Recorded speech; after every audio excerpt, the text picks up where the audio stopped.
बिस्मिल्लाहिर्रहमानिर्रहीम। अस्सलाम वालेकुम स्टूडेंट्स, कैसे आप लोग? खैरियत से हैं? एग्ज़ाम करीब हैं और मेरा ख्याल है कि आप में से सब एग्ज़ाम के बारे में कुछ परेशान भी हैं और कुछ मसरूफ़ भी हैं। तो आपकी परेशानी को कम करने के लिए हमने ये वीडियो तरतीब दी है। तो चलिए ये देखते हैं कि इस वीडियो में हम एग्ज़ाम के हवाले से क्या चीज़ डिस्कस करने जा रहे हैं।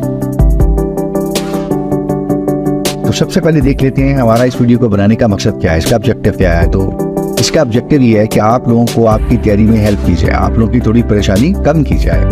वो लोग जो जॉब करते हैं, किसी वजह से टाइम नहीं दे पाए, या फिर वो लोग जो किसी भी मसरूफियत की वजह से वो कोई चीज़ अच्छी प्रिपेयर नहीं कर पाए, जितनी तैयारी करना चाहते थे वो नहीं कर सके, तो परेशान मत होइए, घबराइए मत। हम आप ही के लिए ये वीडियो बना रहे हैं और हम चाहते हैं कि 11th आवर के ऊपर भी एक अच्छी तैयारी करवा दें आपकी, ताकि इत्मीनान से आप अपना एग्ज़ाम जो है वो हल कर सकें। ठीक है। और या फिर अगर आपकी तैयारी अच्छी है और आप चाहते हैं कि एटलीस्ट आपको कोई प्रैक्टिस मिल जाए ताकि आप एग्जाम से पहले एक अच्छी प्रैक्टिस कर सकें, तो भी आप ये वीडियो देख सकते हैं अपनी प्रैक्टिस करने के लिए। इससे आपको काफ़ी हेल्प मिलेगी। अगेन, आपकी तैयारी है, कम है, ज़्यादा है, बहुत अच्छी है, आप किसी भी सतह के ऊपर हैं, किसी भी लेवल के ऊपर है, believe me this video is going to help you. We explain the questions, ये आपको प्रैक्टिस भी करवाएगी। अगर कोई एरियाज वीक है तो आपको हेल्प मिलेगी इंशाल्लाह, तो आप एक अच्छी तैयारी कर पाएंगे। इस वीडियो में हम आपके 40 MCQs जो है वो डिस्कस करेंगे। ये 40 क्वेश्चंस आपको आते हैं आपके रियल एग्जाम में, तो वही पैटर्न, वही सेक्शन और नंबर ऑफ क्वेश्चन हमने सेम रखे हैं, ताकि उस हवाले से भी आपकी थोड़ी तैयारी होती रहे। तो एक्सपेक्ट कीजिएगा कुछ तो 45 से 50 मिनट की हमारी वीडियो हो सकती है, यानी इसकी लेंथ इतनी हो सकती है, तो इसको ज़रा ज़हन में रखिएगा। And I am sure you probably be staying with us till the end of the video. इंशाल्लाह सारे क्वेश्चंस आप देखेंगे भी और उनकी एक्सप्लेनेशन भी समझने की कोशिश करेंगे। एक अहम चीज़ जो मैं चाह रहा हूँ कि मैं आपको सिखाऊं वो ये है कि हर क्वेश्चन में कुछ कीवर्ड्स होते हैं, इंपॉर्टेंट लफ्ज़ होते हैं, इंपॉर्टेंट वर्ड्स होते हैं, आपके की कॉन्सेप्ट्स होते हैं। अगर आप उनको समझ लें तो आपके लिए आंसर्स को या तो एलिमिनेट करना या फिर राइट ऑप्शन जो है वो पिक करना बड़ी आसान हो जाती है। और हमने यहाँ कोशिश की है कि उनको हम हाईलाइट कर दें, ताकि जब आप क्वेश्चंस पढ़ रहे हो तो यहीं से आपकी प्रैक्टिस शुरू हो जाए। अगर आप पहले नहीं करते थे तो अगर करते हैं तो बहुत अच्छी बात है, तो अगर आप नहीं करते तो आज की इस वीडियो में और आने वाली वीडियोस में हम आपकी ये प्रैक्टिस करवाएंगे। हम डिफरेंट इंक से कीवर्ड्स को या फिर डिफरेंट फॉन्ट से उसको हाईलाइट करने की कोशिश करेंगे, और उसे मैं उम्मीद करता हूँ कि आप खुद ही अपनी राइट ऑप्शन जो है वो पिक कर सकेंगे। तो ये एक नई चीज़ हम आपको सिखाएंगे। और क्वेश्चंस को हमने कोशिश की है कि पास के कुछ पेपर से कंसोलिडेट किया जाए, डिफरेंट एरियाज को हमने टच करने की कोशिश की है, डिफरेंट क्वेश्चंस को हमने कंसोलिडेट किया है, ताकि आपकी तैयारी में आपको हेल्प मिले। और आखिरी बात जो कि बहुत अहम है, इस वीडियो से आपको एक गैप एनालिसिस मिलेगा, जिससे आपको पता चलेगा दरअसल कि आपके कौन से एरियाज जो हैं वो अभी वीक हैं, जिन पे आपको काम करना है। दोबारा जाइए, कंटेंट को रिव्यू कीजिए और उसके बाद फिर इसको वीडियो को दोबारा देखिए, या इसके अंदर जो वीडियो 2 है, 3 हम आगे फ्यूचर में अपलोड करेंगे, उनको देखिएगा। और उसके बाद एक अच्छी प्रैक्टिस आपको मिल जाएगी, ताकि जब आप एग्जाम में जाएं you'll be prepared, आप प्रिपेयर हों, आप अच्छे तरीके से एग्जाम को फेस करें, ना सिर्फ फेस करें बल्कि अच्छा एग्जाम अटेम्प्ट करें। Right, so I am ready and I am sure you must be. तो चलिए फिर अपना क्वेश्चन पेपर स्टार्ट करते हैं अटेम्प्ट करना। जी, तो हमारे पास क्वेश्चन नंबर 1 है, which of the following is incorrect. ये देखिए, इनकरेक्ट मैंने बोल कर दिया है कि आपने कोई चीज़ इनकरेक्ट देखनी है। अबाउट अल्टर कमांड आपके पास होती है, या इसको अल्टर भी आप बोलते हैं, तो अल्टर आपको पता होना चाहिए बाय डेफिनेशन टेबल का स्ट्रक्चर चेंज कर देती है। आपने कोई टेबल क्रिएट कर दी है, उसके बाद उसका स्ट्रक्चर चेंज करना चाह रहे हैं, तो आप अल्टर की कमांड यूज करते हैं। तो यहाँ अगर आंसर ऑप्शंस में आप देखें तो पहली ही बात लिखी हुई है, cannot be used to modify the type और size of an existing column. तो पहली ही ऑप्शन ये दी हुई है कि आप अल्टर कमांड को यूज करके टेबल के अंदर जो आपका कोई एग्जिस्टिंग कॉलम है उसको आप मॉडिफाई नहीं कर सकते, कैन नॉट लिखा हुआ। तो इसका मतलब ये पहली ही ऑप्शन जो है वो आपकी इनकरेक्ट है, और यही आपने आइडेंटिफाई करनी है। अल्टर की कमांड को यूज करके आप अपने एग्जिस्टिंग टेबल के अंदर जितने कॉलम्स हैं आप उनको मॉडिफाई कर सकते हैं। तो ये कहने कि आप मॉडिफाई नहीं कर सकते, तो पहली स्टेटमेंट क्या हमारी इनकरेक्ट है, तो ये ऑप्शन जो है वो हमारी यहाँ से राइट ऑप्शन होगी। क्वेश्चन नंबर 2 है, suppose we have 2 tables T1 and T2। तो कोई हमारे पास 2 टेबल्स हैं, हम यहाँ पे कोशिश करते हैं उनको थोड़ा सा शो करने की। ये हमारे पास कोई टेबल 1 है, इसी तरह कुछ कॉलम्स इसके अंदर है, और ये हमारे पास कोई टेबल 2 है और कुछ कॉलम आप समझ लीजिए इसके अंदर भी हैं। Let's write names for them, this is T1 and this is T2। ठीक है जी, तो ये हमारे पास 2 टेबल है। आप क्वेश्चन की स्टेटमेंट देखें जरा, वो कह रहे हैं कि टपल्स ऑफ T1, यानी आपके पास जो रोज हैं आपको पता है टपल रो को कहा जाता है। T1 के अंदर जो रोज हैं, यानी यहाँ पे ये वाली जो रोज हैं, do not match some rows in T2, तो ये वाली जो रोज हैं ये कुछ मैच नहीं कर रही इन रोज के साथ। ये देखिएगा जरा ध्यान से, ये स्टेटमेंट है, थोड़ा सा इसको विजुलाइज कर लिया करें क्वेश्चन को। वो कह रही हैं कि जी ये जो T1 की कुछ रोज हैं that do not match some rows in T2 will not appear, जो ये रोज हैं वो जो T2 में मैच नहीं करती ये नहीं आएंगी। नॉट अपीयर कहाँ पे, आउटर जॉइन में, इनर जॉइन में, बोथ ये ना। तो ये बाय डेफिनेशन अगर आप देखें तो ये टिपिकल जो है वो इनर जॉइन की एग्जांपल है, ठीक है ना। इनर जॉइन में आपके पास ऐसा होता है कि अगर वो रोज जो T1 की वो T2 में नहीं है, तो जब हम इनर जॉइन लेंगे तो वो रोज नहीं आएंगी हमारे पास, वो रोज नहीं आएंगी जिनके अगेंस्ट कुछ मैचिंग रिकॉर्ड्स T2 में नहीं है। तो यहां से राइट ऑप्शन हमारी क्या है, इनर जॉइन है। क्वेश्चन नंबर 3 है, in SQL queries by creating tables are relations in the database key columns. तो की कॉलम्स को मैंने हाईलाइट किया है, इसको जरा ध्यान में रखिएगा। दूसरी चीज आपने ध्यान में क्या रखनी है कि जब टेबल क्रिएट कर रहे होते हैं तो टेबल क्रिएट करते हुए की कॉलम्स को आप स्पेसिफाई कैसे करते हैं। क्या आप लिखते हैं कि ये नल होंगे, बिल्कुल भी ऐसा नहीं लिखते, बल्कि आप तो लिखते हैं कि ये कॉलम जो है नेम का इज नॉट नल। आपने फॉर एग्जाम्पल अगर स्टूडेंट का रिकॉर्ड एंटर कर रहे हैं तो आप कहेंगे जी first name not null, last name not null. आपकी जो वैल्यूज हैं जो कि की वैल्यूज हैं वो आप क्या स्पेसिफाई करते हैं कि वो नल नहीं होनी चाहिए। तो यहां से राइट ऑप्शन क्या है, नॉट नल। प्रॉपर वैल्यू जो है वो यूनिक वैल्यू और प्रॉपर वैल्यू हो दी जाए, नल मतलब उनको हम खाली छोड़ नहीं सकते, उन कॉलम्स को जो आप आइडेंटिफाई करते हैं और वो आपके की कॉलम्स होते हैं। तो ये क्वेश्चन में पूछा गया। Question number 4, in SQL which command is used to modify the rows of a table. तो आपके पास जो टेबल्स की रोज हैं उनको आपने मॉडिफाई करना है। तो आपको पता है मॉडिफाई से मुराद तब्दीली, चेंज, कुछ मॉडिफिकेशन है, तो वो आप कर सकते हैं जी। आप गेट की कमांड से भी आप कर सकते हैं, इंसर्ट इनटू उससे भी कर सकते हैं। इंसर्ट से तो आप रिकॉर्ड ऐड करते हैं, ठीक है। तो वो कह रहा है मॉडिफाई दी रोज। आपने कुछ, यानी आपके पास कुछ टेबल है, यानी मिसाल लेते हैं, ये देखिए आपके पास कुछ टेबल है और इस टेबल में ये कुछ आपके पास रोज पड़ी हुई है, तो इन रोज को मॉडिफाई करना है। तो इन रोज को मॉडिफाई इंसर्ट तो करता है जी नहीं, यानी इंसर्ट से तो आप क्या करते हैं, एक नई रो ऐड करेंगे। ब्राउज ये तो कोई कीवर्ड ही नहीं होता हमारे पास डेटाबेस में, और अपेंड भी नहीं होता। तो इसका मतलब ये है कि अपडेट आपके पास राइट ऑप्शन है। आप क्या लिखते होते हैं, फॉर एग्जाम्पल अपडेट, और उसके बाद आप लिखते हैं कोई टेबल का नेम जो आपका होता है, और उसके बाद फिर सेट का कीवर्ड आप यूज करते हैं कि set column 1 is equal to value 1, जो भी आप लिखना चाहते हैं। और उसके बाद कंडीशन आप दे देते हैं कि where roll number is equal to this, where student I is equal to this. तो उस स्टूडेंट आईडी की पर्टिकुलर जो वो कॉलम की वैल्यू होती है जो आप मेंशन कर रहे हैं, जैसे इस केस में स्टूडेंट आईडी, वो वैल्यू सेट हो जाती है। क्वेश्चन नंबर 5 है, which of the following is one of the purpose of the using DDL command. तो डेटा डेफिनेशन लैंग्वेज है, उसका पर्पस पूछा गया क्या है। तो आपके पास डेटा डेफिनेशन लैंग्वेज जो है वो किस लिए इस्तेमाल होती है डेटाबेस में, यानी बुनियादी स्कीमा या स्ट्रक्चर आप कह सकते हैं डेटाबेस में जो आप बनाते हैं, रिलेशंस क्रिएट करते हैं या उनको फिर डिलीट करते हैं या डिस्ट्रॉय करते हैं, उसके लिए इस्तेमाल होती है data definition language. Inserting records into database ये तो काम नहीं करता, ठीक है, ये DDL तो ये काम नहीं करती। अपडेटिंग रिकॉर्ड्स ऑफ डेटाबेस ये भी नहीं करती, यानी ना तो आप इंसर्ट कर रहे हैं ना ही आप अपडेट कर रहे हैं। मैनिपुलेशन जो है ये भी इसी जुमरे में आती है कि आपके पास रिकॉर्ड्स हैं, आप उनको चेंज एडिट अपडेट कर रहे हैं, ये क्या होती है, मैनिपुलेशन होती है। आप ये भी नहीं कर रहे, आप असल में क्या कर रहे हैं, क्रिएट और डिस्ट्रॉय कर रहे हैं। DDL में देखें, अगर DDL ध्यान से देखें तो ये कहती है डेटा डेफिनेशन लैंग्वेज, और डेफिनेशन से मुराद ये कि आप अपने डेटाबेस को डिफाइन कर रहे हैं, कितने टेबल्स होंगे, नहीं होंगे, कोई अगर होगा उनका रिलेशनशिप आपस में क्या हो सकता है, उन टेबल्स के अंदर कितने कॉलम्स होंगे, उनकी डेटा टाइप क्या हो सकती है, कौन नॉट नल, कौन नल, कौन सी चीज़ कहाँ सेट होनी है। तो ये सारी चीज़ें कहाँ आप डिफाइन कर रहे हैं, डेटा डेफिनेशन के अंदर।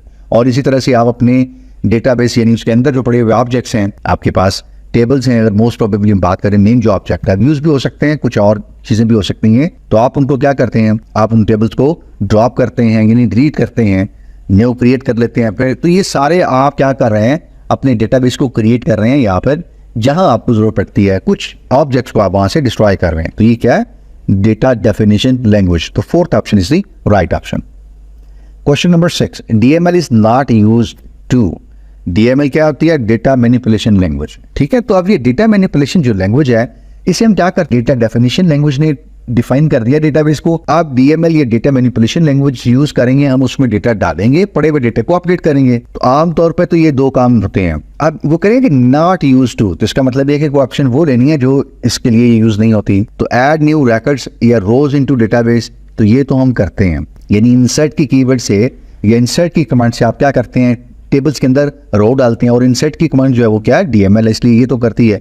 तो ये तुम्हारी राइट ऑप्शन मिल सकती है। Retrieve rows from the table, तो आप किससे रिट्रीव करते हैं, एक टेबल में कुछ रो या रिकॉर्ड्स पड़े हुए, आप सेलेक्ट का कीवर्ड इस्तेमाल करते हैं, select asterisk from employee table, तो वो क्या होता है, रिकॉर्ड रिट्रीव होते हैं, तो वो हमारी क्या है, डीएमएल है।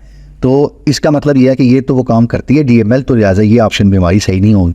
यानी जो हम ढूंढ रहे हैं वो ये कि नॉट यूज्ड हो, ये किसके लिए यूज नहीं होती, modify the rows of the table, ये भी करती है वो। लास्ट में अगर आप ऑप्शन देखें तो लिखा हुआ अल्टर टेबल डेफिनेशन, एक टेबल की डेफिनेशन को तब्दील कर देती है। इसके लिए हमने अभी कहा कि डेटा डेफिनेशन होती है, ये डेटा मैनिपुलेशन नहीं होती। तो डीडीएल ये काम करती है, टेबल को डिफाइन करती है, उसका स्ट्रक्चर बनाती है, चेंज कर सकती है और टेबल को ड्रॉप या डिलीट कर सकती है। डीएमएल अलबत्ता ये काम नहीं कर सकती, न वो टेबल डिफाइन कर सकती है और बने हुए टेबल में इस तरह स्ट्रक्चर में तब्दीली नहीं कर सकती।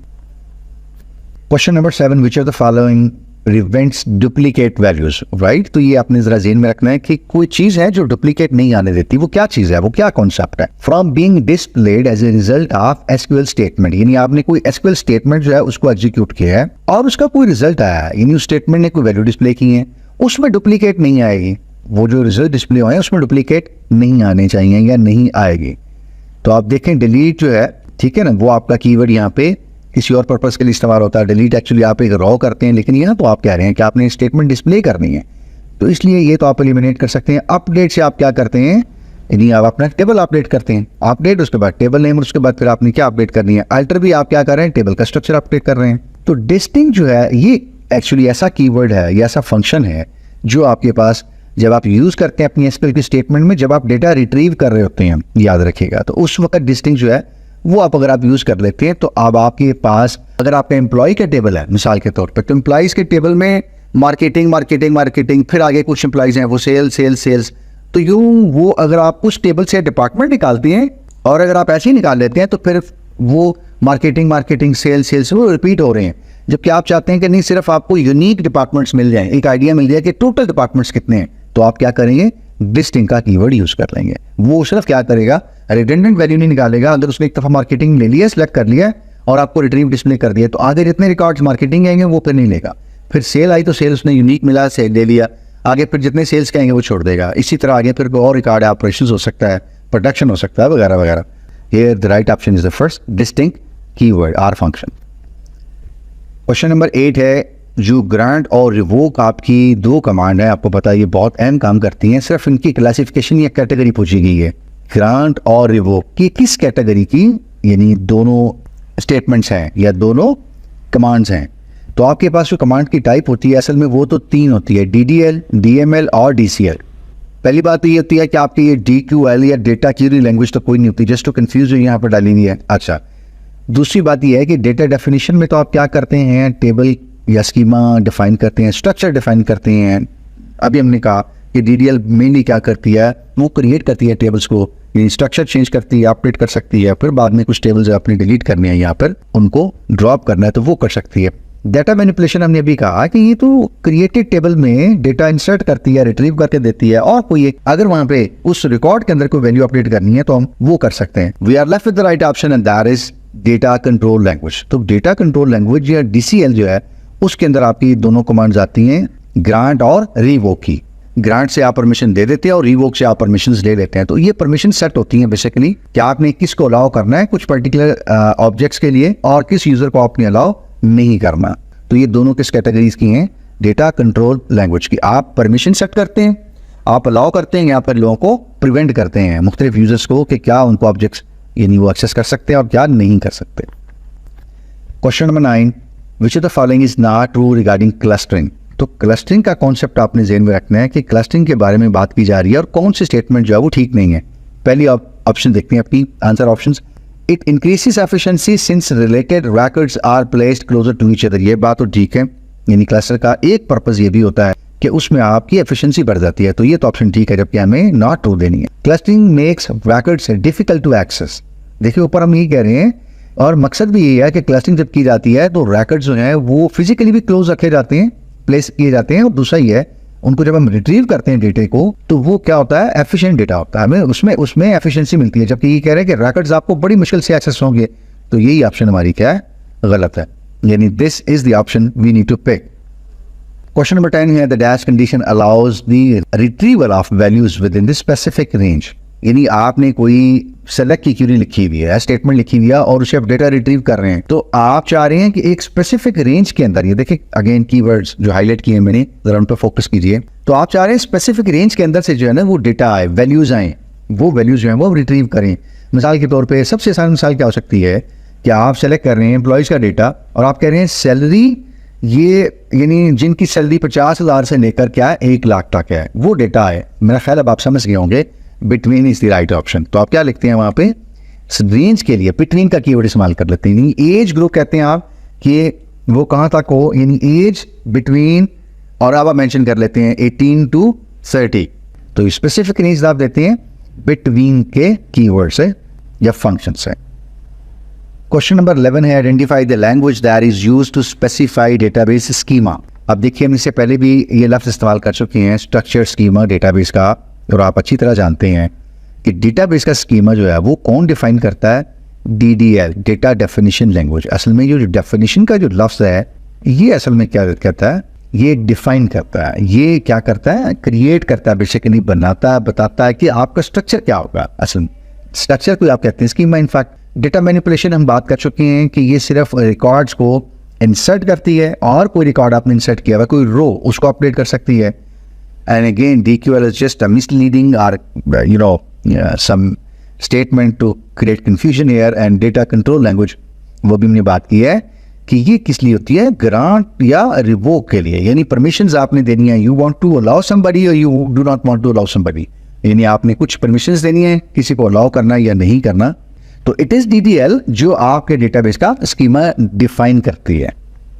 Question number 12 in the database at which design level denormalization will take place. ठीक है, अब आपके ज़हन में आ जाएगा कि डीनॉर्मलाइजेशन एक्चुअली क्या होती है और ये किस सतह पे होती है, किस लेवल पे होती है। तो बाय डेफिनेशन आपको पता है डीनॉर्मलाइजेशन आपकी फिजिकल लेवल पे होती है, यानी फिजिकल डिजाइन लेवल मैं कह सकता हूँ वहां पे होती है। This is the right option. ठीक है, यहाँ लॉजिकल भी नहीं आ सकता क्योंकि वहां पर भी नहीं होती और कंसेप्चुअल पे भी नहीं होती। ठीक है, हम डिटेल में नहीं जा रहे ज़्यादा, गेन जस्ट टू हमने क्विकली चीज़ें देखनी है। और स्टिल अगर आपको कंफ्यूजन है तो काइंडली मैं यही कहूँगा कि आप अपने हैंड नोट से ज़रा कंसल्ट करें। ठीक है, तो right option is the C option. Question number 13 है which of the following clauses allows to sorting of the records in the result set. यानी आपने कोई एसक्यूएल की स्टेटमेंट एग्जीक्यूट की है और उससे आपको कोई रिजल्ट सेट मिला, यानी कुछ ज़ाहिर बात है कुछ आपको रिजल्ट्स मिले होंगे, उस क्वेरी ने कुछ रिटर्न किया होगा, तो वो क्वेरी जो रिटर्न कर रही है वो रिजल्ट सेट होता है आपका। तो उसमें रिजल्ट सेट में आपने डेटे को क्या करना है, रिकॉर्ड्स को क्या करना है, सॉर्ट करना है। ठीक है, तो आपको पता ही तो बड़ा आसान है। सॉर्ट आप कैसे करते हैं जी, वे जो है ना ये आपकी क्या है, क्लास है। ये आप बताते हैं डेटे को फिल्टर करने के लिए। आपने एम्प्लॉयज का रिकॉर्ड लिया, यानी एम्प्लॉय के रिलेशन या टेबल में से आपने कहा कि select asterisk from the table, तो वो सारी चीज़ें आ जाएंगी फ्रॉम एम्प्लॉय टेबल, लेकिन सारे रिकॉर्ड्स आएंगे। लेकिन अगर आपने कहा where grade is less than और ग्रेटर है, तो अब आपने रिस्ट्रिक्शन लगा दिया कि सारे रिकॉर्ड्स ना आए, सिर्फ वही रिकॉर्ड है जिसका ग्रेड गिवन कंडीशन में मैच करता है। तो ये तो वो क्लास है। Where age is less than 10, where is salaries, ठीक है ना, वेयर स्टूडेंट का grade is A+, A etcetera. Order by, बिल्कुल आप ठीक कह रहे हैं जी। ये ऑर्डर बाय जो है ये क्या करेगा, अब अगर आप देखें ना यहाँ पे वो कह रहे हैं कि सॉर्ट करना है, तो सॉर्ट और ऑर्डर, ये अगर आप थोड़ा सा इस चीज को भी देखें ना, तो सॉर्ट और ऑर्डर जो है वो क्या है, एक तरह से सिनोनिम। तो ये दो लफ्ज़ है ना कि इतने को आपस में कनेक्टेड हैं। बाज का क्वेश्चन के अंदर कीवर्ड और आंसर की जो चीजें हैं वो बहुत कनेक्टेड होती हैं, उनसे भी आप क्लू ले सकते हैं। ठीक है ना, तो again the idea is just to connect the dots, ताकि आप इस प्रैक्टिस को और फॉलो कर लेते हैं और एग्जाम में भी इसको देखिएगा। It will help you to at least pick your right option. तो ऑर्डर जो है वो आपकी क्या है, यहाँ से राइट ऑप्शन है। फ्रॉम जो है उसके बाद तो आप अपना टेबल लिखते हैं, यानी सेलेक्ट एस्ट्रिक्स फ्रॉम, वो टेबल आपका क्या है। और हैविंग जो है ये एक पर्टिकुलर कंडीशन सेट करती है कि जी वो जो रिकॉर्ड्स हैं वो उनके पास या उनका एट्रीब्यूट्स जो है वो पर्टिकुलर क्या हो सकता है। क्वेश्चन नंबर 14 है the dash function helps reduce the need to use multiple or conditions. देखिए आपने कोई क्यूरी लिखी है, उस क्यूरी में आप लिखना चाह रहे हैं उन स्टूडेंट्स का रिकॉर्ड आ जाए जो कि कंप्यूटर साइंस CIT के हैं, तो ऐसी सूरत में आप क्या लिखेंगे, आप तो वैसे नॉर्मली यही सोच रहे होंगे ना कि select testing from students where program is equal to MCS or program is equal to MIT or program is equal to BSCS or program is equal to BSCS SE यानी software engineering or program is equal to ADPCS or program is equal to so on so forth. तो आपके पास क्या हो गया, multiple और आ रही हैं। तो यही काम आप कर सकते हैं अपनी इन के अंदर डाल के, यानी आप क्या करेंगे, आप फिर डालेंगे, यानी अपनी इसकी कोई स्टेटमेंट है उसमें क्या लिखेंगे, वेयर प्रोग्राम इन, और इन में आप बता देंगे BSCS, BSCS SE, BBIT, MCS, MIT वगैरह वगैरह। तो अब आपको मल्टीपल और भी लिखने पड़ रहे हैं। अब आप इन का जो फंक्शन है वो यूज कर रहे हैं और अपनी वैल्यूज डालते जा रहे हैं। Question number 15, the correct statement for creating a table. कोई एक टेबल क्रिएट करना है हमने SQL के अंदर, आपने कोई कमांड लिखनी है, तो वो देखिए कैसे आप लिखते हैं। देखिए सबसे पहली स्टेटमेंट या पहली ऑप्शन देखते हैं, क्रिएट का कीवर्ड लिखा हुआ है, टेबल का कीवर्ड लिखा हुआ है, ये तो बिल्कुल ठीक है। टेबल का ये नाम है कस्टमर का, तो ठीक है, कोई भी नाम हो सकता है। नेमिंग कन्वेंशन ठीक है, कोई ऐसी गलती यहाँ पे नहीं है। उसके बाद आप क्या करते हैं, पैरेंट से स्टार्ट करते हैं, फिर SID है, ये शायद कोई कस्टमर की ID हो सकती है, उसकी टाइप भी दी हुई है और ये भी बताया हुआ है कि ये क्या है, प्राइमरी की है। उसके बाद आप देखें तो ये कोई और कॉलम दिया हुआ है, लास्ट अंडरस्कोर नेम, चलिए कोई बात नहीं, फर्स्ट नेम लास्ट नेम जो भी देना चाहें दे सकती है। आगे वार्ड चार्ट दिया हुआ है, 30 उसका साइज दिया हुआ है और उसके बाद फिर ये पैरेंथेसिस को, तो एक ही लगता है कॉलम उन्होंने डिफाइन कर दिया है। तो ये सिंटैक्स तो ठीक है और वैसे भी ठीक है। ऑप्शन 2 देखिएगा, create table customer SID integer और लास्ट नेम वार्ड चार्ट। तो इसमें ये देखिए उन्होंने जो ID ली है उसको सिर्फ इंटीजर बताया, जबकि ये नहीं बताया कि वो, यानी इस सूरत में वैल्यूज हैं वो डुप्लीकेट हो सकती हैं, जो सेकंड स्टेटमेंट है।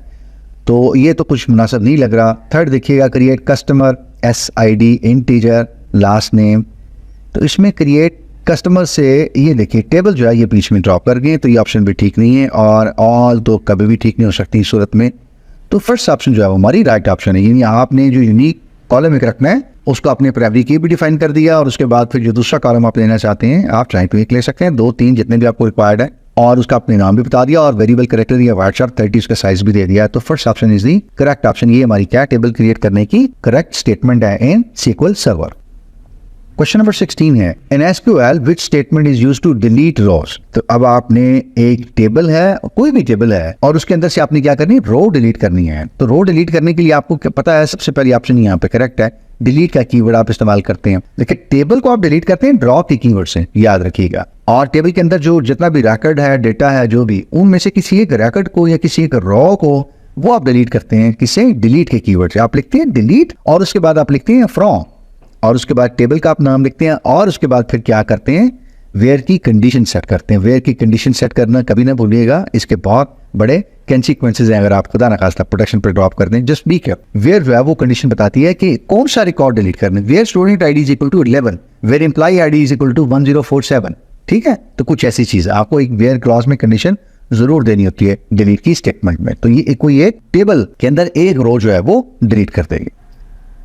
क्वेश्चन नंबर 17 है, which of the following syntax of the function in SQL is used to add column value।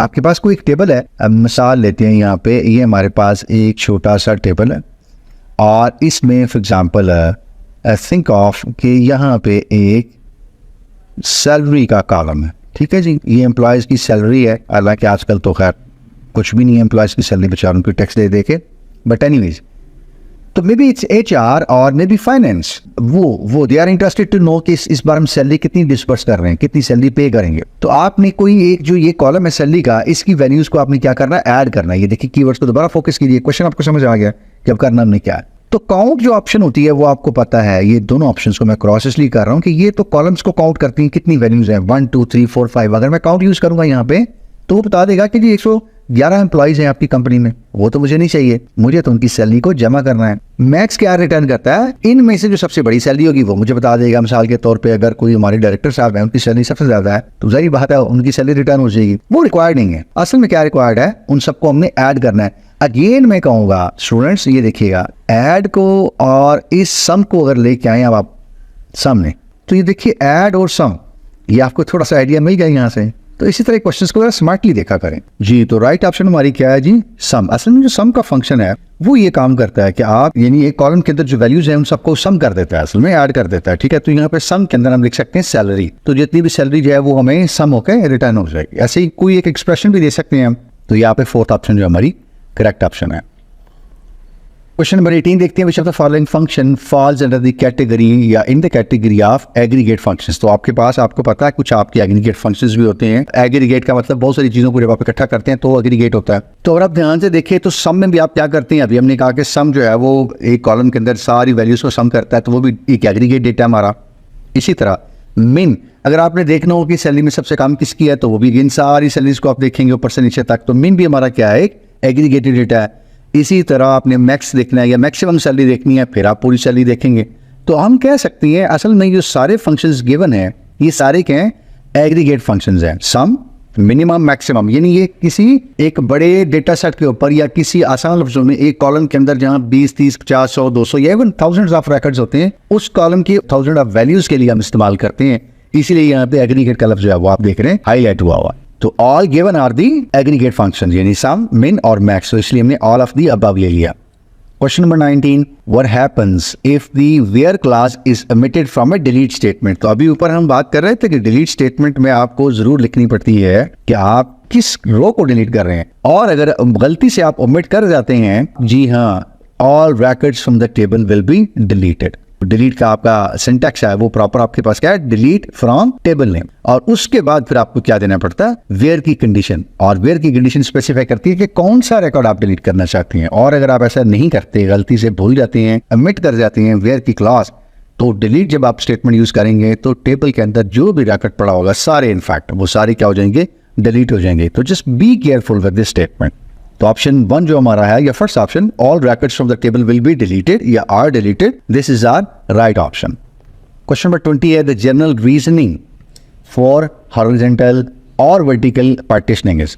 तो आमतौर पे क्या वजह है कि हम हॉरिजॉन्टल या वर्टिकल जो पार्टीशनिंग करते हैं वो हम क्यों करते हैं, ठीक है, इसकी जरा थोड़ी सी आपने एक डेफिनेशन ज़हन में लानी है कि या इसकी कॉज, ये रीजन क्या है। तो देखिए सबसे पहले यहाँ पे ऑप्शन है इंक्रीज दी कंसिस्टेंसी, या ये डेटा कंसिस्टेंट आपका रहता है, ये तो बात बिल्कुल ठीक है, ये हम करते हैं। हम कहते हैं कि decrease the query response time, ये भी किसी हद तक बात ठीक है। Small tables are more efficient to process and compare to large table, जो बिल्कुल ऐसे ही है, बहुत बड़े जब टेबल हो जाते हैं तो ऑब्वियसली बात है, आप सोच सकते हैं जो प्रोडक्शन या कमर्शियल एप्लीकेशंस हैं वहाँ पे ऐसा होता है, उन टेबल्स को प्रोसेस करना, सर्च करना, जॉइंट्स के अंदर यूज करना, क्यूरी से डेटा रिट्रीव करना काफी कॉम्प्लेक्स हो जाता है। तो ये सारी ऑप्शंस यहाँ पे ठीक है। हम वर्टिकल या हॉरिजॉन्टल जो पार्टीशनिंग करते हैं उनकी वजूहत है, ये उनकी रीजनिंग है, असल में उसके पीछे वजह ये होती है, रीजन ये होती है। So all of the given options are correct या all of the above are correct.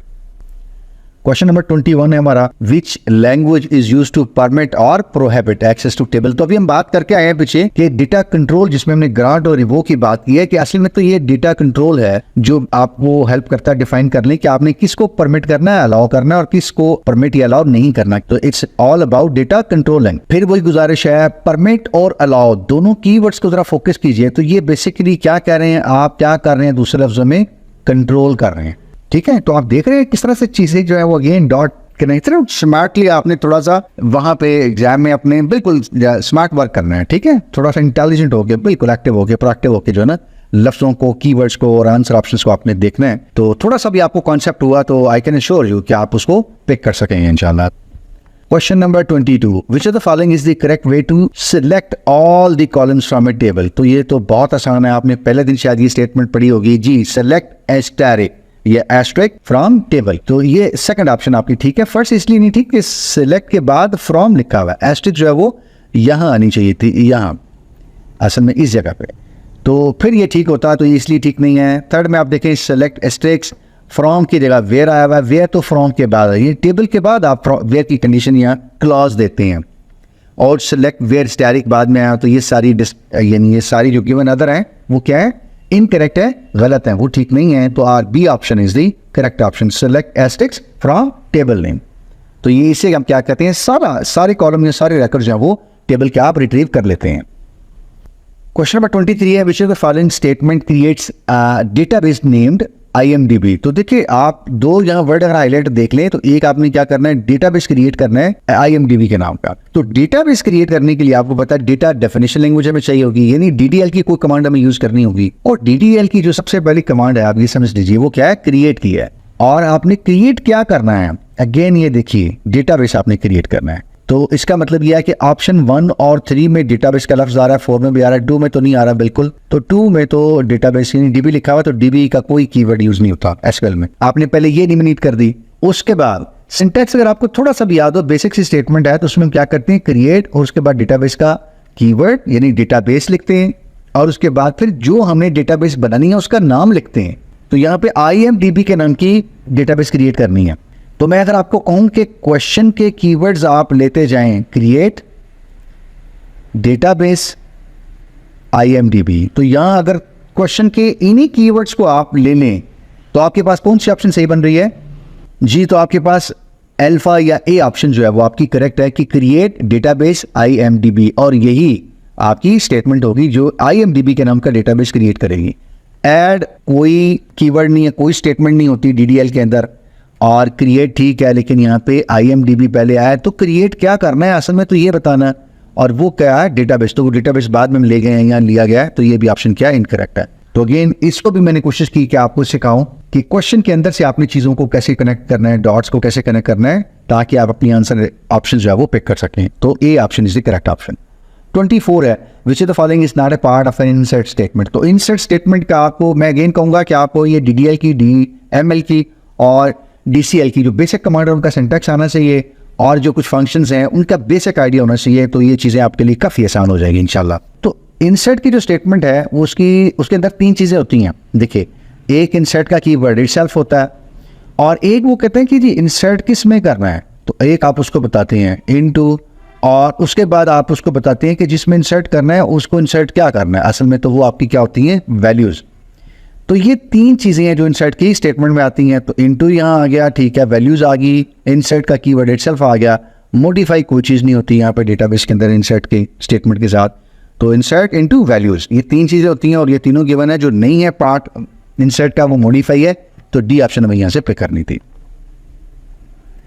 Question number 25 है, consider the table name EMP having fields EMP name, ID, age and salary. कोई एम्प्लॉय का table EMP के नाम का, और उसके अंदर 4 जो है वो कॉलम है, नेम है, EMP ID है, एज और सैलरी है। वो कह रहे हैं कि which of the following is true if the following SQL statement tries to be executed. यानी ये जो स्टेटमेंट हम एग्जीक्यूट कर रहे हैं, नीचे दी हुई है जो मैंने बोल्ड की है, ये एग्जीक्यूट करते हैं, 1 मिनट के लिए सोचिए तो क्या होगा। इसको जरा ध्यान से देखिएगा। सेलेक्ट का कीवर्ड है, ठीक है, स्टैटिक लिखा हुआ है, ठीक है, फ्रॉम EMP टेबल का नेम भी है, आप देख सकते हैं यहाँ पे, तो इसका मतलब है ये ठीक है। वेयर की क्लॉज है, समझ आ रही है बात यहाँ तक, ठीक है। EMP नेम, कॉलम नेम बिल्कुल ठीक है, is equal to single quotes में नहीं लिखा हुआ, ये भी ठीक है। ऑर्डर बाय, ये गड़बड़ है यहाँ पे, ठीक है। अगर आप ध्यान से देखें, थोड़ा सा गौर से देखें, तो अभी हम इससे पहले एक क्वेश्चन करके आए हैं जिसमें हमने कहा था कि अब डेटा में सॉर्ट करना पड़ता है। तो कैसे हम करते हैं जी, हमने कहा वहाँ ऑर्डर बाय यूज कर लेते हैं, लेकिन एक चीज जो आपने देखी है कि यहाँ पे ऑर्डर बाय के अंदर स्पेस नहीं है, यानी ऑर्डर और बाय इसके दरमियान स्पेस नहीं है, ठीक है। तो ये क्या हो जाएगा, गलत हो जाएगा, आपको सिंटैक्स एरर आएगा। जब ये क्वेरी एग्जीक्यूट होने जाएगी तो आपको जो मैनेजमेंट स्टूडियो है, SQL मैनेजमेंट स्टूडियो या SQL सर्वर मैनेजमेंट स्टूडियो, वो आपको एरर दे देगा। तो बी ऑप्शन यहाँ से हमारी करेक्ट है कि this statement has a syntax error. तो B option is the correct option कि statement has a syntax error. 26 है, which of the following is the correct syntax of adding a new column to the existing table। Table आपके पास existing है, तो आपने उसमें एक नया कॉलम ऐड करना है। तो आपको पता है अल्टर की जो आपकी कमांड है वो ये काम करते हैं। पहली ऑप्शन अपन देखते हैं कि अल्टर टेबल, ये ठीक है, टेबल का नाम ये भी ठीक है, और उसके बाद क्या कर रहे हैं अल्टर। तो अल्टर नहीं आप करते, अल्टर तो आप कीवर्ड लिखते हैं यहाँ पे शुरू में, क्या आप बता रहे हैं कि आपने इस टेबल को अल्टर करना है, लेकिन ये यहाँ पे अल्टर नहीं आता। दूसरी स्टेटमेंट देखिए, आप क्या करेंगे, अल्टर टेबल और उसके बाद नेम, और उसके बाद क्या करें ऐड कॉलम। तो ये ठीक है, यानी आप क्या करते हैं कॉलम्स को ऐड करते हैं। और आगे आप देखें कॉलम नेम है, और उसके बाद टाइप है उसकी, और साइज है, और अगर कोई डिफ़ॉल्ट वैल्यू आपने आनी है, तो दोनों ठीक नहीं है, पहली भी ठीक नहीं है और नन ऑफ द गिवन भी ठीक नहीं है। तो इसका मतलब ये आपकी बी ऑप्शन जो है वो यहाँ से करेक्ट ऑप्शन है। 27 है, the operator allows to use the wild cards. ठीक है, आपको याद होगा वाइल्ड कार्ड आपके क्या होते हैं, आप इस तरह से करके लिखते हैं, ठीक है, यानी परसेंटेज साइन लिखते हैं, और उसका मतलब ये होता है कि इससे पहले भी कुछ कैरेक्टर्स हो सकते हैं, बाद में भी कुछ हो सकते हैं। तो वो कहते हैं ये किस तरह आप यूज़ करते हैं। तो बाय डेफिनेशन अगर आपको याद हो तो ये लाइक के साथ आता होता है। ये आपको याद होगा, शायद कुछ क्यूरीज आपने पढ़ी होंगी, की होंगी, where name like, where department like, कुछ ऐसा करके आपने पढ़ा होगा। तो लाइक जो है उसके साथ आप यूज करते हैं। और अगर आप लाइक हैं तो आपने जरूर इसको आइडेंटिफाई कर लिया होगा, और I am sure you are all माशाल्लाह। ठीक है, तो क्वेश्चन नंबर 28 है, which of the following is used to filter rows according to some condition. यानी कोई आपने कंडीशन देनी है और रोज को आपने क्या करना है, फिल्टर करना है। तो आपको ये बेसिक कॉन्सेप्ट है कि आप जो कंडीशन देते हैं कि कितनी रोज आनी चाहिए, सेलेक्ट एस्टेरिस्क फ्रॉम एम्प्लॉय, सारे रिकॉर्ड आ गए, आप कहते हैं नहीं जिनका ग्रेड 11 से ऊपर है, तो आप क्या कहते हैं, select asterisk from employees where grade is greater than 10 और ग्रेटर देन इक्वल टू 11, ये भी यूज कर सकते हैं आप। तो क्या करते हैं आप, वेयर क्लास यूज करते हैं। तो वेयर एक्चुअली आपकी क्या है, कंडीशन है। ठीक है, ये वेयर आपकी क्या है, ये कंडीशन है जी, आप मेंशन करते हैं। तो ये बेसिक कॉन्सेप्ट में से क्यूरी में से है वेयर। क्वेश्चन नंबर 29 है, the general activities of editing, displaying, processing, ये इस तरह की जो एक्टिविटीज हैं या रिपोर्ट्स वगैरह, ये किससे परफॉर्म होती हैं, ये कौन परफॉर्म करता है। हार्डवेयर का तो कोई प्रोग्राम नहीं होता, जैसे अगेन एक मिसलीडिंग स्टेटमेंट है। माइक्रो कर्नल ये आपके ओएस से रिलेटेड कोई चीज़ है, डेटाबेस प्रोग्राम या डेटाबेस मैनेजमेंट, तो ये काम नहीं करता। आपके एप्लीकेशन जो प्रोग्राम्स हैं, application software, think of MS word, MS Excel, ये अभी जिस पे हम प्रेजेंटेशन देख रहे हैं, ये भी क्या आपकी प्रेजेंटेशन डिस्प्ले कौन कर रहा है, आपका पावर पॉइंट। तो ये सारे काम जो है ये क्या करते हैं, आपके एप्लीकेशन सॉफ्टवेयर या एप्लीकेशन प्रोग्राम्स। क्वेश्चन नंबर 30 है, an efficient user interface minimize the users requirement to learn and implement the system. तो देखिए कौन सी ऐसी चीज है जो यूजर इंटरफेस में होनी चाहिए, जिसको आमतौर पे आप लोग सॉफ्टवेयर इंजीनियरिंग की जुबान में यूजेबिलिटी भी कहते हैं। यूजर के लिए एक यूजेबिलिटी जितनी अच्छी होगी, लेस कॉम्प्लेक्स होगी, उतने यूजर के लिए उसको लर्न करना, उसको इंप्लीमेंट करना आसान होगा। दूसरे लफ्जों में तो ये कॉम्प्लेक्सिटी जो है वो कम करती है। एक इफेक्टिव यूजर इंटरफेस जो है आपका, वो यूजर के लिए कॉम्प्लेक्सिटी कम करता है, वो उसको लर्न भी अच्छा कर सकता है, जल्दी कर सकता है और उसको इंप्लीमेंट भी कर सकता है। 31 है, in vertical partitioning, if we divide a table into two vertical partitioning, then the efficiency of those application will be reduced, which is used to J। तो अब आप यहाँ देखते हैं कि वर्टिकल पार्टिशनिंग का कॉन्सेप्ट आप जेन में लाइए कि कैसे आप एक बड़े टेबल को दो पार्टिशनिंग में यानी डिवाइड करते हैं।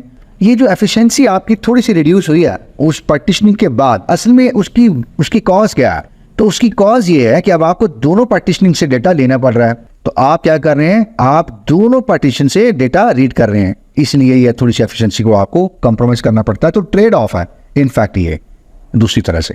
तो आपकी या राइट ऑप्शन क्या बनती है कि आप डेटा एक्सेस कर रहे हैं या आपकी एप्लीकेशन डेटा एक्सेस कर रही है फ्रॉम बोथ पार्टीशंस, ठीक है, दोनों से वो कर रही है। तो first option is the correct option.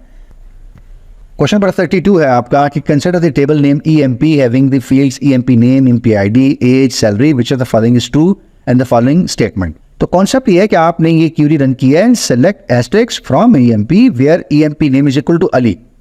तो ये देखिएगा टेबल का नेम भी बिल्कुल ठीक लिखा हुआ है यहाँ पे, ये भी EMP है, बिल्कुल ठीक है। EMP नेम बिल्कुल ठीक है। अच्छा ये इज इक्वल टू तो वैल्यू ये सर्च होगी तो ठीक है, कोई रिकॉर्ड आ जाएगा, नहीं होगी तो नहीं आएगा। तो यहाँ पे बेसिकली क्या हो रहा है, क्यूरी आपकी ठीक है, सिंटैक्स भी सही लिखा हुआ है उसका। इस F6 से मुराद ये है कि आपके टेबल के अंदर जो रिकॉर्ड्स भी आएंगे 3, 4, 5 उनके कॉलम सारे आएंगे, क्योंकि आपने एस्टेरिस्क लगाया हुआ है, सारे कॉलम आए, लेकिन आपने कंडीशन सेट की हुई है वेयर के अंदर, और वो कंडीशन ये है कि उनका रिकॉर्ड आए जिनका नेम जो है EMP नेम वो अली है। तो अब आपके पास वो रिकॉर्ड्स आएंगे जिनके अंदर जो ये वाला कॉलम है ना EMP नेम, उसका क्या, उसके अंदर वैल्यू क्या पड़ी हुई है, अली पड़ा हुआ है। तो अगर आप देखें statement has a syntax error, ये गलत है। स्टेटमेंट सिंटैक्स एरर तो कोई नहीं, ठीक है, हमने देखा भी। Statement only display EMP ID, नहीं EMP ID तो नहीं, हमने डायरेक्ट लिया हुआ, सारे कॉलम्स आएंगे, गलत है। Statement displays the entire fields, ये बिल्कुल ठीक है। और अब आप देखें जरा, विच, वो सारे records in which EMP name is Ali, यही हमने ऊपर कहा हुआ, तो ये ऑप्शन करेक्ट है। The statement must have order by class, order by तो एक ऑप्शनल चीज है, बेसिक जो क्यूरी है उसका हिस्सा नहीं है ऑर्डर बाय, तो इसलिए यहाँ पे थर्ड ऑप्शन जो है आपकी करेक्ट ऑप्शन है। क्वेश्चन नंबर 33 है, which of the following statement is true about the view. तो व्यू के हवाले से कोई एक स्टेटमेंट है वो ठीक है, वो हमें देखनी है। व्यू का बेसिक कॉन्सेप्ट जो है वो आपके ज़हन में आ जाना चाहिए। पहला जी, views always complete set of all the tables in the database. जरूरी नहीं है वो कंप्लीट सेट हो या कंप्लीट डेटा हो उसके अंदर, और ये भी जरूरी नहीं है कि सारे टेबल्स के ऊपर व्यू क्रिएट किए हुए। View can not be used for retrieving data, नहीं है तो बिल्कुल ही गलत है, इसके कॉन्ट्राडिक्टरी बात हो रही है। व्यू में तुम डेटा रिट्रीव करते हैं यूजर को दिखाने के लिए, व्यूज क्रिएट करते हैं सारे यूजर्स को एंटरटेन करने के लिए, तो ये तो बिल्कुल ऑप्शन ठीक नहीं है। The result of using a view are not permanently stored in the database. जी ये अगर आप थोड़ा सा इस पर गौर करें तो व्यू तो आपको कुछ चीजें दिखा रहा है, असल में तो फिजिकली वो डेटाबेस में स्टोर नहीं हो रही वैल्यूज। तो ये ऑप्शन यहाँ पे आपकी क्या है, करेक्ट ऑप्शन लग रही है। है। चलिए इसको फोर्थ को भी एक बार पढ़ लेते हैं। फोर्थ है जी, रोज कैन नॉट बी अपडेटेड और डिलीटेड इन द व्यूज। तो ऐसा नहीं है। देखिए यूजर्स को जब हम कुछ दिखाते हैं व्यू के अंदर और उसके फ्रंट एंड पे उसकी एप्लीकेशन के ऊपर वो डेटा आता है और उसके बाद वो डेटा को मैनिपुलेट भी करता है और वो हम रिस्पेक्टिव टेबल्स में भी डालते हैं, तो ऐसा नहीं है। तो यह जो सही बात है वो ये है कि results of using a view are not permanently stored in the database. ये ऑप्शन आपकी क्या है, करेक्ट है। देखिए आप ये कह सकते हैं इन अदर वर्ड्स कि views in a database are virtual table in fact they do not store data permanently. Question number 34 है, suppose there are 8 rows and 4 columns in table 1। ये देख लीजिए टेबल 1 के अंदर 8 रोज हैं, ये आप ख्याल कर लीजिए। और इसी तरह 3 रोज एंड 4 कॉलम्स इन टेबल 2। तो what is the size of Cartesian product? तो आपको पता है क्रॉस जॉइन में कार्टेशियन प्रोडक्ट क्या होता है कि जितनी रोज हैं टेबल 1 की वो मल्टीप्लाई होती हैं जितनी भी रोज हैं टेबल 2 के साथ। तो ये क्या होता है, क्रॉस। तो यहाँ पे 8 3 कितना होता है, 24। तो आपकी पहली ऑप्शन करेक्ट है। ठीक है, तो ये डेफिनेशन आपको याद रखनी है कि क्रॉस एंड में जो कार्टेशियन प्रोडक्ट होता है वो क्या होता है, number of rows of first table या number of rows in table 1 multiply by number of rows in table 2। Question number 35 है, which of the following is not one of the properties of a transaction. तो transaction की आपको पता है एक property होती है, आपको याद होगा कि उसको कहा जाता है ACID, यानी A स्टैंड्स फॉर एटॉमिसिटी, ये तो उसकी प्रॉपर्टी होगी। C स्टैंड्स फॉर कंसिस्टेंसी, ये भी उसकी प्रॉपर्टी हो गई। I स्टैंड्स फॉर आइसोलेशन और D स्टैंड्स फॉर ड्यूरेबिलिटी। तो ये तो हो गई सारी। तो वो कहा गया कि जो प्रॉपर्टी नहीं है ट्रांजैक्शन की, तो option C is are correct option के रिडंडेंसी जो है ये एक ट्रांजैक्शन की प्रॉपर्टीज में से नहीं है। क्वेश्चन नंबर 36 है, which of the following is not a feature of index sequential access method. तो हमें बताना है कि यहाँ पे कौन सा नहीं है। Records are stored in a sequence. तो ये आप देख लीजिए सीक्वेंशियल एक्सेस है और ये वहाँ पे क्या बताया हुआ है कि रिकॉर्ड सीक्वेंस में होते हैं। तो ये तो बात ठीक है, जबकि हमें कहा गया कि जो फीचर नहीं है वो बताइए। तो जबकि ये पहला तो उसका फीचर है इंडेक्स सीक्वेंशियल का। सेकंड देखिए, डेंस और non dense type of indexes are maintain. तो ये भी बात ठीक है। हम एक इंडेक्स सीक्वेंशियल जो एक्सेस फाइल होती है उसमें डेंस या नॉन डेंस टाइप के दोनों इंडेक्सेस जो है वो यूज कर सकती हैं और मेंटेन भी होती हैं। तो ये ऑप्शन भी ठीक है, जबकि हमने नॉट वाली पिक करनी है। तो इसका मतलब है ये भी हमारी डिजायर्ड ऑप्शन नहीं हो सकती। अब थर्ड ऑप्शन पे देखते हैं कि वो है जी, managing track overflows and file overflows areas is not possible. तो ये देखें, ये तो बाय डेफिनेशन अगर आपको याद हो तो आप ट्रैक ओवरफ्लोज और फाइल ओवरफ्लोज एरियाज ये मैनेज कर सकते हैं इंडेक्स सीक्वेंशियल फाइल के अंदर, जबकि यहाँ कहा गया कि ये आप मैनेज नहीं कर सकते, ये नॉट पॉसिबल है। और ये स्टेटमेंट क्या है, ये ट्रू नहीं है और यही हमें पिक करनी थी। लास्ट भी पढ़ लीजिएगा, cylinder index increase the efficiency. तो ये बिल्कुल बात ठीक है। तो our desired option is the third option, C option. Question number 37 है, which of the following serves as a milestone और reference point in the log file. तो आपको पता है आपकी ट्रांजैक्शन लॉग फाइल्स पे लिखी जाती हैं। तो आपको याद आ गया होगा जी, चेक पॉइंट जो है वो हमारा क्या है, ऐसा एक माइलस्टोन है या रेफरेंस पॉइंट है। ये देखिए क्वेश्चन में लिखा हुआ रेफरेंस पॉइंट और ये भी क्या लिखा हुआ, चेक पॉइंट। तो यहाँ से थोड़ा सा आपको आइडिया मिल जाएगा। तो यहाँ से हमारी सी ऑप्शन जो है वो करेक्ट ऑप्शन है।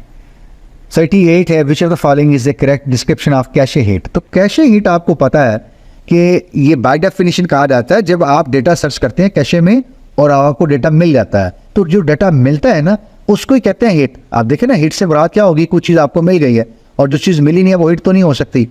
ठीक है, तो ये ऑप्शन आपकी क्या है, राइट है। डेटा रिमूव किया जाता है कैशे से, वो हिट होती है, नहीं रिमूव तो हिट नहीं होती।